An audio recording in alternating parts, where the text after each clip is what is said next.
Bismillah ar-Rahman ar-Rahim. Merci de suivre le journal sur la télévision Al-Bayan. Découvrons ensemble les titres. À la une de l'actualité, rentrée solennelle de la Fédération des mouvements et associations de jeunesse et d'enfance de Côte d'Ivoire, FEMAJ, ce vendredi au plateau. Composé de 13 membres, ce cabinet aura pour mission de relever les défis auxquels sont confrontés les jeunes et les enfants de Côte d'Ivoire. Reportage dans quelques instants. Nous nous intéresserons à la rentrée scolaire effective depuis le 13 septembre dernier, spécifiquement au marché des fournitures qui connaît des fortunes diverses. C'est le dossier de la rédaction. Et hors de nos frontières au Nigeria, la police met la main sur des présumés auteurs d'enlèvement d'élèves. Les 3 individus arrêtés sont soupçonnés d'avoir enlevé plus d'une centaine d'élèves dans le nord du pays. Nous sommes le 17 Safar, 1443 de l'Égypte, correspondant au vendredi 24 septembre 2021. Bienvenue à toutes et à tous. Bonne nouvelle pour la population de Bouaké. Le Premier ministre Patrick Achi a procédé ce vendredi au lancement officiel des activités de la SOTRA dans la ville de Bouaké. 4 lignes de bus sont retenues pour le début de l'exploitation qui mobilise 100 autobus.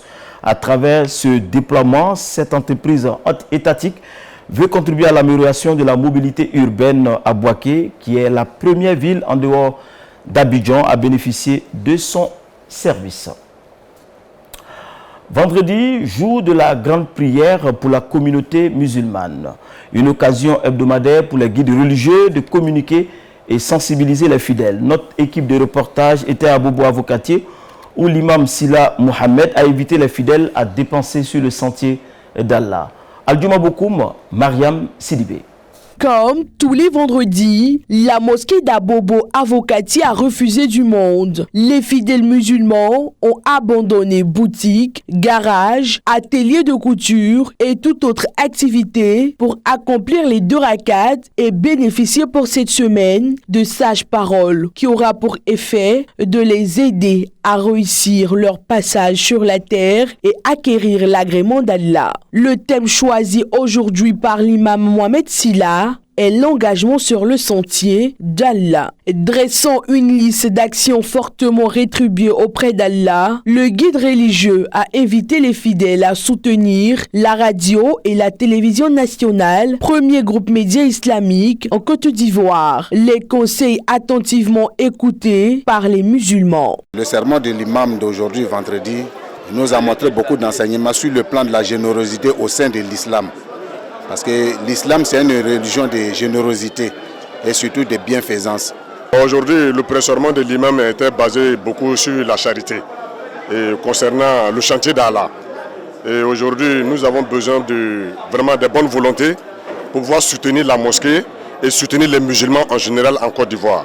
Selon la tradition du prophète, chaque semaine, l'imam choisit un thème pour son sermon en fonction de l'actualité. Les fidèles de la mosquée d'Abobo Avocatier Dépôt 9 sont invités la semaine prochaine à raviver leur foi à travers les sages conseils de leurs imams. Un mot de culture dans ce journal. Le réseau des enseignants ivoiriens amis de la Chine tient depuis ce jeudi à Cocody un atelier de réflexion sur les stratégies et pérennisation du projet de promotion de l'apprentissage de la langue et la culture chinoise dans les établissements ivoiriens. Objectif, faire de la culture chinoise un levier de développement du pays à l'échelle locale et internationale. On en sait davantage avec vous, Ahmed Bakayoko, Ousmane Chérif, Siriki Baro. Langue la plus parlée au monde, le mandarin s'impose progressivement à toutes les sociétés en raison de sa portée internationale et de son influence grandissante. Selon Aboua Abia Alain Roland, professeur titulaire de sociolinguistique, le contexte de globalisation actuel confère encore plus de poids à ce qui semble être la langue du futur. Importante d'abord par le poids démographique de ce pays. Vous savez que le chinois, c'est plus d'1 milliard d'habitants. Et le chinois est concurremment avec l'anglais, c'est tellement l'une des langues les plus parlées dans le monde. On ne peut pas faire l'impasse sur une langue de cette dimension-là. Donc j'ai dit qu'il n'y a pas que le volet démographique, mais il y a aussi le volet économique. Conscient du poids économique et culturel du mandarin à travers le monde, le ministre de l'Éducation nationale et de l'alphabétisation, par la voix de son directeur de cabinet adjoint, Raoul Koné, n'a pas voulu rester en marge de cette assise. Le ministère associe son image à cette activité tout bonnement parce que le ministère sait l'intérêt de l'apprentissage des langues nouvelles pour le développement de notre pays. Et cela passe donc par l'école. Il est impératif que nous nous intéressions à cette problématique-là. Fondé en 2015, le réseau des enseignants ivoiriens Amis de la Chine compte 32 membres et œuvre à l'expansion de la culture chinoise dans les milieux scolaires ivoiriens.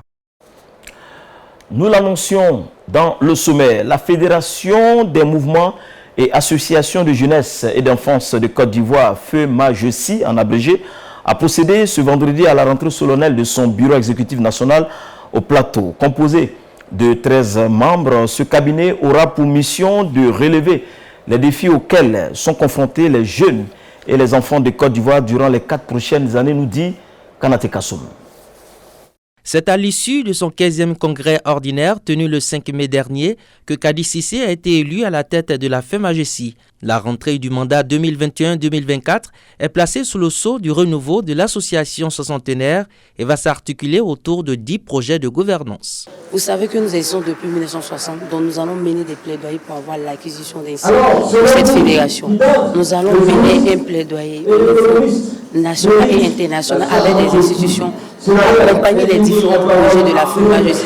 Parce que la FEMAJESI travaille sur des thématiques comme la santé, l'autonomisation, l'employabilité. Et pour atteindre ces objectifs, nous avons besoin de partenaires extérieurs pour redynamiser cette fédération.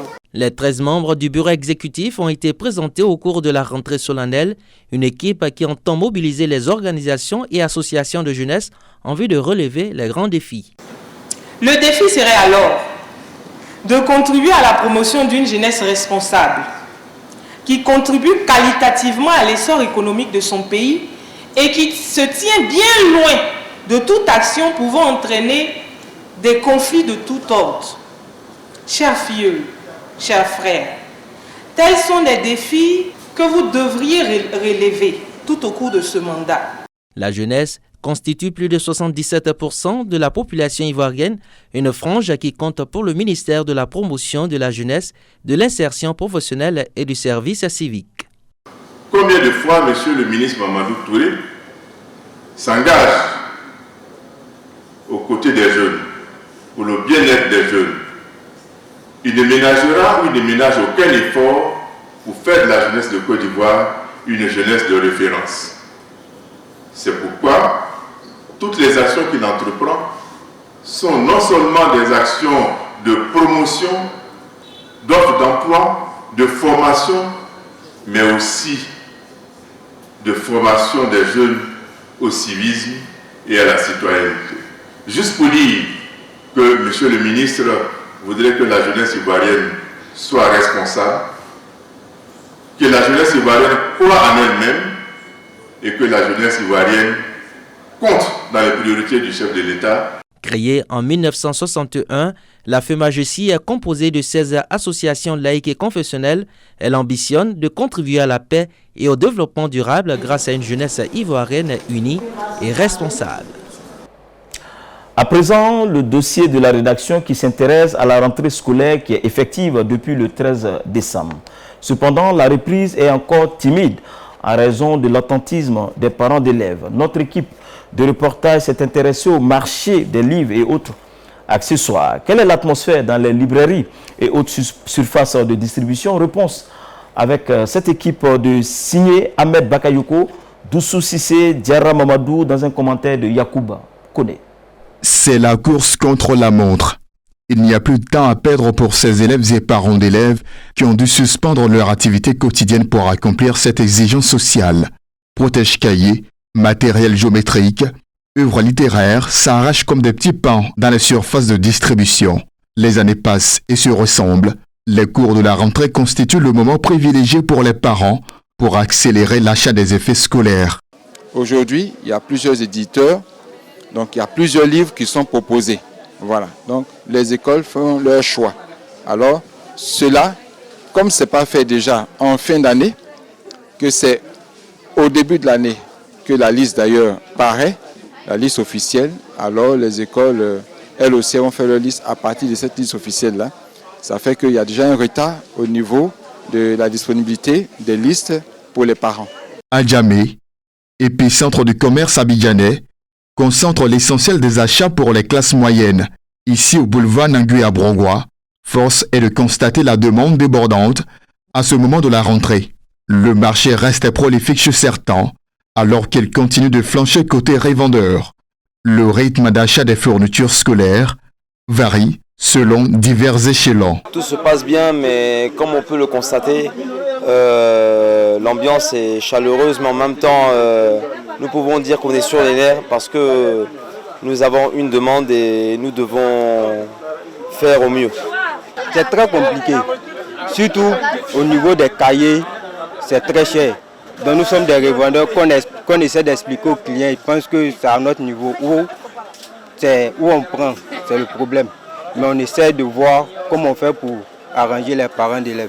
Les parents d'élèves de leur côté investissent les marchés pour s'acquitter de leur devoir parental, celui d'offrir aux enfants ce dont ils ont besoin pour mieux performer. Peu importe la raison de cette implication, le désir de voir son enfant réussir surpasse les obstacles scolaires. Il y a des difficultés, c'est la cherté de la vie, il n'y a pas l'argent. Donc on attend un peu la fin du mois pour pouvoir acheter un peu, pour que les enfants, nos petits frères, parce que je n'ai pas d'enfants, nos petits frères puissent aller à l'école. Et cette année, on nous a dit, comme il n'y a pas de vente de fournitures au sein des écoles, on nous a dit que leurs manuels qui étaient propres à elles dans leur école sont désormais à la librairie Carrefour, donc on pouvait s'en procurer ici. Quand tu es parent, tu sais que tu mets ton enfant à l'école, tu dois attendre à appeler la liste des fournitures. Voilà, maintenant, bon, c'est la rentrée. Bon, là, on est sûr de ce que les maîtres demandent, les professeurs demandent à l'école. Entre laxisme des parents et l'obligation formelle d'équipement pour rejoindre les bancs, les élèves sont desservis indépendamment de leur volonté. Le moins que l'on puisse dire est que l'acquisition des faits scolaires est une nécessité pour un retour en classe et l'obtention de meilleurs résultats scolaires. Dernier élément de ce journal, c'est l'actualité africaine avec le bureau de la BOA Africa. En RDC, Reporters sans frontières et son organisation partenaire congolaise, Journalistes en danger, ont fait part vendredi de leur vive inquiétude à propos du journaliste congolais Sostène Kabindi, inculpé et détenu depuis lundi soir dans l'enquête sur la mort d'experts de l'ONU en 2017 en RDC. Le président rwandais Paul Kagame a débuté vendredi une visite de 2 jours dans le nord du Mozambique, au cours de laquelle il rendra visite au milieu de soldats rwandais déployés pour aider Maputo dans sa lutte anti-djihadiste dans la province de Cabo Delgado, qui abrite l'un des plus importants projets de gaz naturel liquéfié d'Afrique. Au Nigeria, la police a annoncé l'arrestation de 3 personnes soupçonnées d'avoir enlevé dans le nord-ouest du Nigeria plus d'une centaine d'élèves dans une école chrétienne qui dormaient dans leur chambre il y a 2 mois. Le Kenya a annoncé vendredi son soutien à la candidature de l'Éthiopien Tedros Adhanom Ghebreyesus à sa propre succession à la tête de l'OMS. Devenant le premier pays africain à se prononcer en sa faveur, l'Éthiopien de 56 ans semblait être le seul candidat en lice à la clôture de la procédure jeudi à 16h GMT, bien que ce dernier n'ait rien confirmé officiellement.